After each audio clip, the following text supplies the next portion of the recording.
Welcome to Don't Wait Till Pigs Fly, a podcast for and about women with chronic illness, autoimmune diseases and invisible disabilities. Here we share resources, accountability, knowledge and caring for each other in a way that brings hope to those who have felt a lack of value and worth due to the stigma and gaslighting around their illnesses. Everybody, today is a little bit of a different day for us. I am doing this podcast solo, and I'm going to be truthful and honest with you and really setting the story of what it's like to live with an invisible disability. Hi, everybody. I am Nancy, and I'm the founder and president of Invisible Warriors. 1 out of every 2 adult Americans lives with at least one chronic illness, and they're often called hidden disabilities or hidden illnesses. The disability community is the largest minority in the world, yet instead of feeling inclusive and wrapped in camaraderie, most of us feel alone, unvalued, and unworthy. We need doctors who understand us. We need family members who don't roll their eyes and say, "You're just being lazy," when we tell them we don't feel good. Just knowing the simple fact that we are not alone and still have much to offer can be life-changing. And today in this podcast, I'm not going to be sharing tips and strategies, but I'm going to be talking about hope and about the way that things can be better for us all in the long run.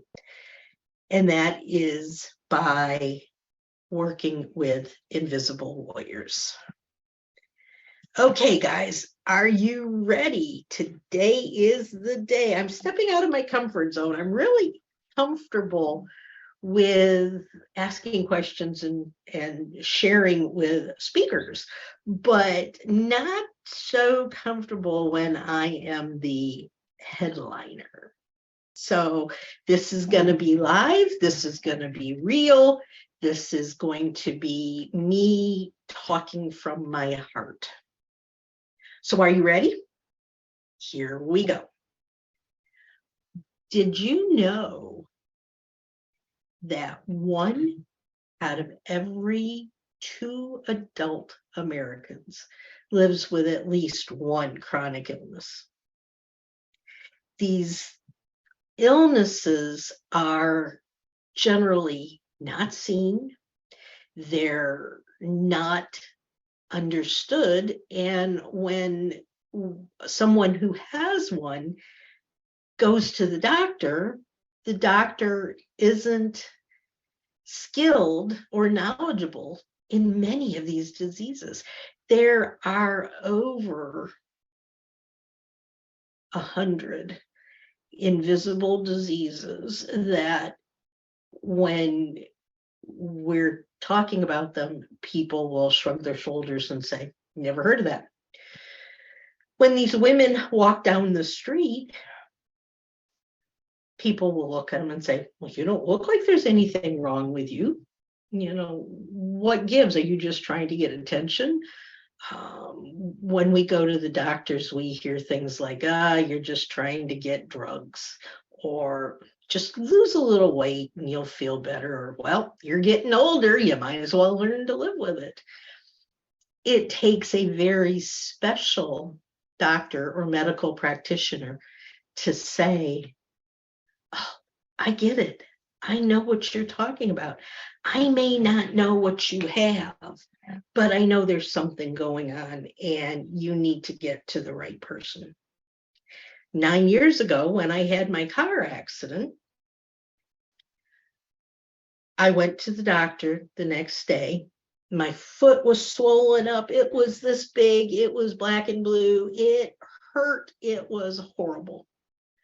I went to my doctor, who I dearly loved. And he looked at me and he said, "I know there's something wrong, but I'm just this little old general practitioner, and I have no clue what it is. So we're going to send you to the specialist, and we're going to make sure that you get it figured out. I loved it. That's what we're looking for. Even if doctors don't know what to do, they at least are honest enough to say, I don't know. Let's figure it out. But unfortunately, the doctor he sent me to goes, I just do knees and hips. I can't do anything with ankles. Go see somebody else. So a month later, I got to see a different doctor who said, well, I could help you, but I don't have any of your records. I can't do anything without your records. And we looked at him and said, literally, my records are in the very next room over. You and the other doctor are in the same practice and you share a space. Well, I haven't seen him, so come back later. And he walked out of the room. I'm sitting here in extreme pain and agony, and it's now been 2 months since my car accident. Finally got back in to see him 3 weeks later, and he says, I don't see anything wrong. It's a sprained ankle, nothing I can do for you. It'll get better. And he walks out of the room and dismisses me. Well, it doesn't get better. And we wind up going to still a different doctor who all he wants me to do is physical therapy. And eventually he's going to operate and cut all of the nerves in both of my feet so that I have no feeling whatsoever in either leg. I went, well, I don't know if that's the right answer or not, so let me look again. We're now going on the 5th doctor in 6 months. So when we finally find this last doctor who had been recommended, we're told within 5 minutes of walking into his office that, well, I see what the problem is. You have broken bones. You have torn tendons. You have torn ligaments. We're going to have to fix that right away. 2 weeks later, I was in surgery and my leg had been fixed. We were so excited. We thought it was over. We thought things were going to be fantastic again. Until all new pains and symptoms started happening.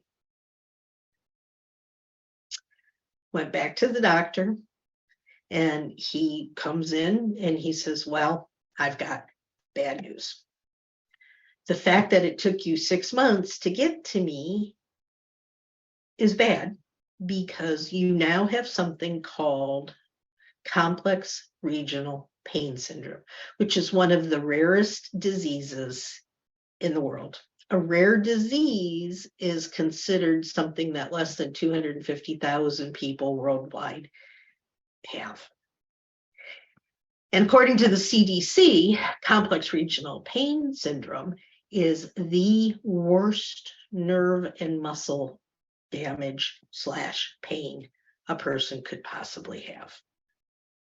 It starts out in a limb and it moves around the body.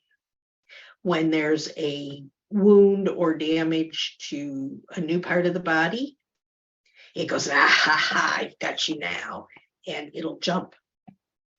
So 9 years after the car accident, my entire body is involved in this pain with complex regional pain syndrome.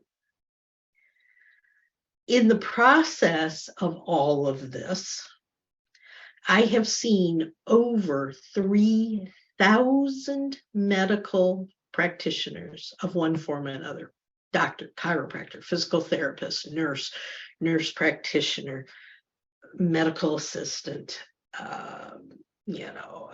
all of the different types of medical services possible. And along the line, once somebody has a chronic or autoimmune disability, they are much more likely than normal to get other complex diseases. And so if you've got one, you've probably got several. And nobody knows what to do. And they don't want to admit that they don't know what to do. But what is even more saddening is the fact that we, as the women who have these illnesses and disabilities, don't talk about them. We're ashamed. We feel like if we're talking about them, people are looking down on us. They're saying we're faking, we're making it up, it's not real. And so we just keep quiet and don't say anything at all. That doesn't help either. But what it does cause is there are some amazing statistics out there. And it starts out with the 1 out of every 2 adults having at least one chronic or autoimmune disease. It then goes on to, when you've got this illness or these illnesses, it becomes hard to work. Many of them have a symptom called foggy brain, where you can't think. It's like you're walking through clouds or a very, very foggy day.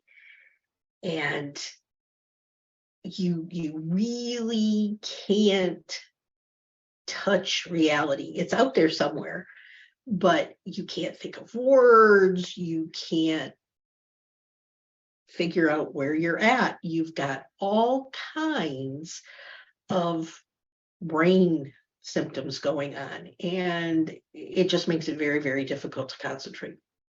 As well, another symptom that many of these illnesses have in common is the pain, the exhaustion. You hurt, you can't sleep at night, your brain is racing, you're exhausted, but you try to lay down and it hurts so bad that you can't get comfortable and you roll and toss all night long.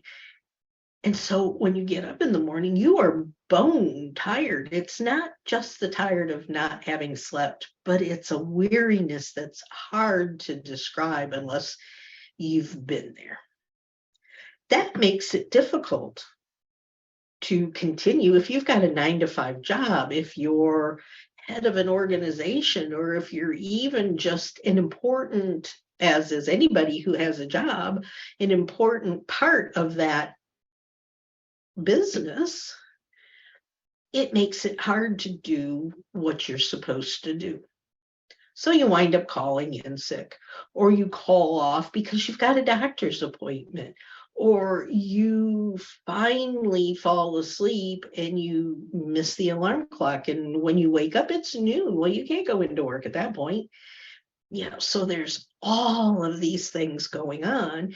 And even though there's something called the ADA, which is supposed to protect you against certain issues with disabilities, your boss is going to say eventually, I can't keep having you in this job because you're not doing the work the way you're supposed to. Most of the time, businesses don't want to consider alternative arrangements. They're called accessibility. And, it could be letting you work from home, or it could be letting you work at night because you can sleep okay during the day. It's just at night you can't sleep. So why not reverse your hours? They don't want to do that because it's not comfortable for them, and they don't understand it, and they think it's not necessary. So what happens? You lose your job. When you lose your job, you lose your income. Often you'll lose your insurance if you were counting on insurance through your employment. You lose out when you lose your job. There is a 21% increase in divorces with women who have chronic and autoimmune diseases over the number of normal general divorces. 21% more women with chronic illnesses get divorced. What happens then? You may lose your home. You can't afford to pay the mortgage. You can't afford to pay the rent because you're not working. You have no income. So you wind up on the street.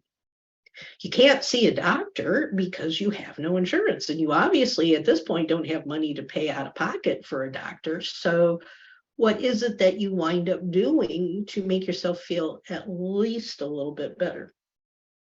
You start taking pain medication. And not the kind that's prescribed for you by the doctor, but the kind you get in the street, which then winds up to potential drug addiction. And the doctors are always saying, well, we're not going to give you the painkillers because that's going to lead to addiction. Well, it's when they don't give you the painkillers and you have to go out on the street that you wind up getting addicted. So they've got that all backwards, but that's what happens. And when you start taking drugs and you're homeless and you have no family around you, you become very, very depressed. Now, of course, all of these are generalizations, but they happen all too often to say this is just an assumption. These statistics are real. And what winds up in the end happening after you've lost your job and after you've lost your home and after you've become drug addicted and after you've become depressed, 7 out of 10 women with chronic and autoimmune diseases attempt suicide at least once. That is a staggering number. And I'm not a mathematician, so I can't do it. But if you say 1 out of every 2 adults has a chronic illness and 7 out of 10 of those attempt suicide, how many millions of women does this fit? It makes me sick to my stomach just to think about it because we're not doing anything about it. Nobody talks about it. Nobody knows anything about it. Nobody believes it's real. Well, it's time for that to stop. And now I come into the explanation of what Invisible Warriors is all about. About a year ago, I had been through that whole rigmarole of, I hadn't lost a job because I was self-employed, but I quit working. I didn't care about my business. I couldn't think about it. I couldn't do anything. And I wound up sitting in my bed because I couldn't get up and walk. I was sitting in my bed for a year and a half, just wishing I could die and not be here any longer. I was to that point. But then one day I woke up and it was like I was being told that this is not a death sentence. Yes, your life has changed, but there are things you can do and ways you can move around so that you can still have a thriving, happy life. And you need to do it for other people. And with that, I got up, and a year ago, talking to a friend of mine, realized that the way to do this was to create a nonprofit where we helped these women to also realize that even with things against them like this, there's still so many blessings. There are still so many things in the world that we can do that get us through the day and allow us to live happy, blessed lives. They're not going to be the same as they used to be, but they're still going to be able to provide us with good lives. And every day I count my blessings to say, yes, I do not live the life I used to.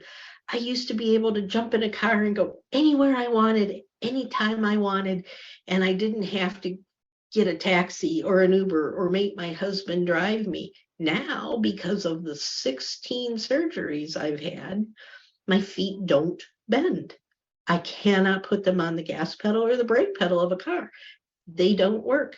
My brain is so foggy that I'm afraid that if I'm out in a car driving, I'm not going to see somebody walking across the street or another car coming at me, and we could be in a horrible accident.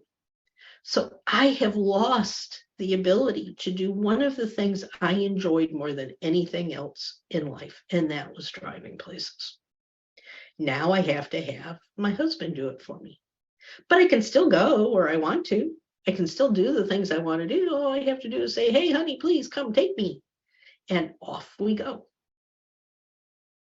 So yes, life has changed, but we still have successful, thriving lives.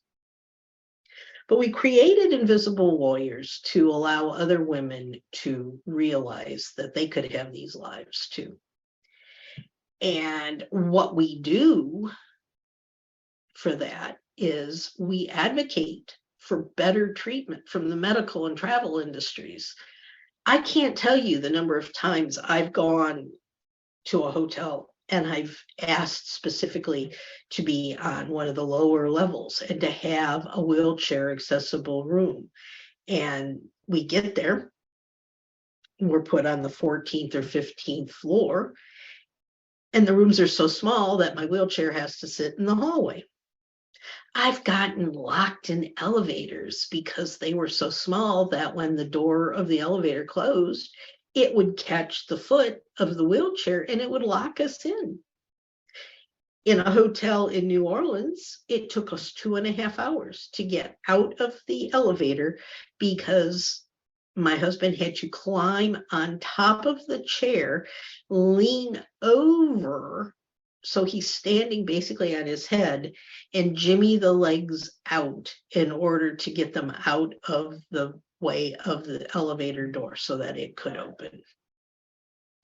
We have been in hotel rooms that literally we had to leave the wheelchair out in the hallway because the doorway was too small to get it in. Bathtubs instead of roll-in showers.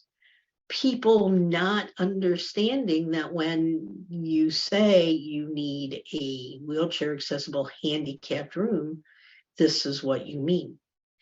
And when you get there, they'll say, oh, I'm sorry, we just didn't have anything like that available, even though you'd made a reservation in advance specifically for that reason. Now, what most people don't know is that's illegal. According to the Americans with Disabilities Act, if you have requested that type of a room, the hotel must provide it for you. If they've said on the reservation, yes, and they've given you a room, you get there, they must provide you with that room, or they have to find you a similar hotel with a room available that meets your requirements. And it cannot be any more expensive than what you are going to pay where you made the reservation. That's a law, but nobody knows it. And the problem, again, is that even if you do know it and you call and report it to the ADA is not equipped to do anything about it. So the law, while very, very powerful, has no teeth because they can't do anything about any of these issues. So we want to create and advocate a better informed community in both the medical and travel industry that's educated on how best to serve the needs of the autoimmune and chronic illness group, and to create a support network of family, friends, and colleagues. We train the travel and hotel hospitality industry on best practices.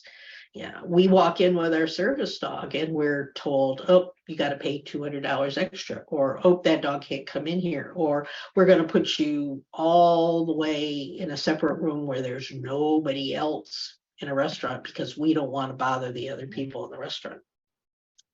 You can't do that.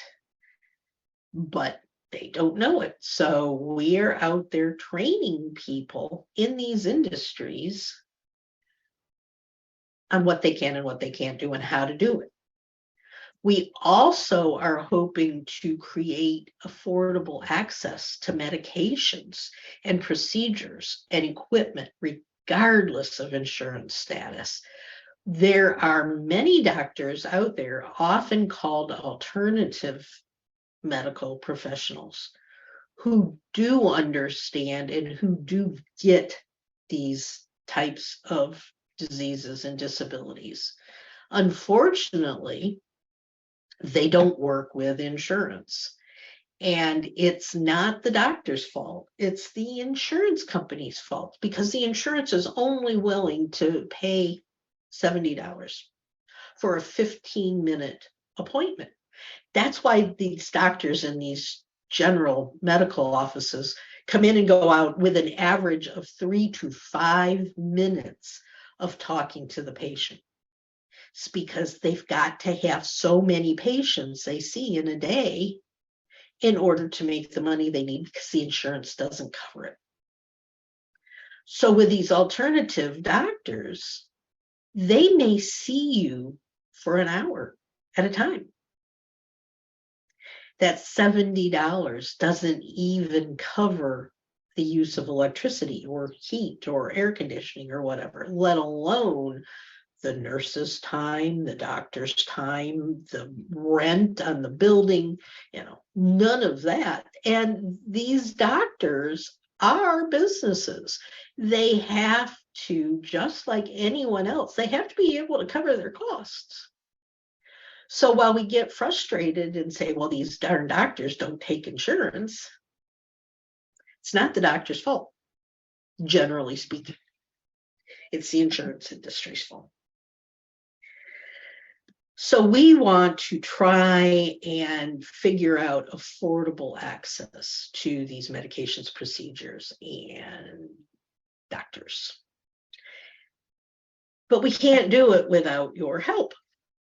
So what is it that we need for you to do? We need you to help spread the word about Invisible Warriors and to support IW offers and get informed on how to support those around you with chronic illnesses and disabilities, and to provide financial support. Yes, just like all these other nonprofits out there, we need your money, because just like the doctors I was just talking about, we can't pay for medication. We can't pay for research. We can't pay for all the training and everything that we're trying to do to help our community if we don't have financial resources to do it. What are your donations used for? Well, they support women who are struggling, especially those running and creating their own businesses. Even if they can't work the 9 to 5 and go out to work for somebody else, they often can run their own business, even if they're sitting in bed doing it. So we are training them on ways to work around doctor's appointments and not feeling well and the foggy brain and all of those things. What can they do to run their own businesses with all of these challenges? We provide information and improved access to specialists in many fields, such as financial, medical, travel, moral. One of the things I think is great is on our website, we have a prayer wall. It is been proven through a survey that we have out there that you can find on our website that almost every single person that's taken the survey feels that spirituality of some sort or another helps them get through their day. So this prayer wall is there to support the women. We also help bring them out of the shadows of illness and into the light. We are shining their stories so that everybody can see and not look at them as though they're making things up. We are maintaining a virtual platform to reach the largest number of women, and we've had over 15,000 reached by these programs in 2022. We are developing a publication of support manuals, looking at things like, if I can't afford my medication, is there someplace I can get it for cheap or maybe nothing at all? How do I apply for Medicaid if I can't live on my income? Then can I get Medicaid, and how do I apply for it? We've got all these different publications that we're developing and putting on the website for people. And we're continuing to do research, training, and public awareness. I went to DC a couple of weeks ago and was in front of Congress and the legislature talking about these very issues and how they've got to change and what the government needs to look at in order to change them. Really important stuff. And no donations ever will be used for political or personal gain. It is all to go for the women and for support of the women. Now, the last thing that I want to share briefly with you is a way in which you can do this easily and soon. We are going to have a benefit concert. It's going to be on the 3rd of June. There are going to be 12 to 15 musicians, including one of the founding members of the Grand Ole Opry, who are going to be here singing. We have vendors who are all in the medical field of some sort, with either equipment or chiropractors or all different medical type people.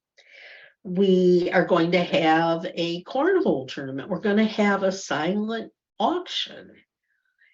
And we're looking for people to buy tickets, both in person and live streaming. We hope to have 300 in-person attendees, and who knows the number of live streamers that are out there that are going to be able to see the concert. It is going to be so much fun. And when we get that money, it's going to pay for some of the things we've talked about. And hopefully we're going to start a fund that will allow us to help women who need to go see some of these alternative doctors. It'll pay for tests or for office visits or some of the things like that that people have just not been able to pay for. We're going to have funds available to cover some of those issues. Now, if you're interested in learning more about buying tickets or sponsorship or just the organization in general, our website is https://invisiblewarriors.org. And we would love to have you come. We would love to have you be involved. We're just so excited about all of this. And it is now time to be silent no more. We are speaking up and we are celebrating hope and health. So with that, guys, I thank you for listening today and for being a part of my audience. And I really hope that if you have questions, give me a holler at nancy@invisiblewarriors.org. And we'll talk and we'll see what we can do to work together as a community. I love you all so much, and I really want to be there to support you. So please share this and all of my other podcasts, and we will see what we can do to make the world a better place. That's it for today, everyone. Thanks so much for listening.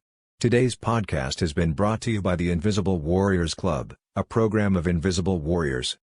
They see how hard life is for these women and hate that the world doesn't seem to understand that these diseases/disabilities are serious, life-changing challenges which bring about poor medical treatment, high and unrealistic medical bills, lack of ability to sustain working conditions and loss of family cohesiveness. Through advocacy and programs, this organization extends a nurturing hand, fostering both awareness in the community and individual growth amidst adversities. Join them by heading over to the Invisible Warriors website for more information on how to join the club.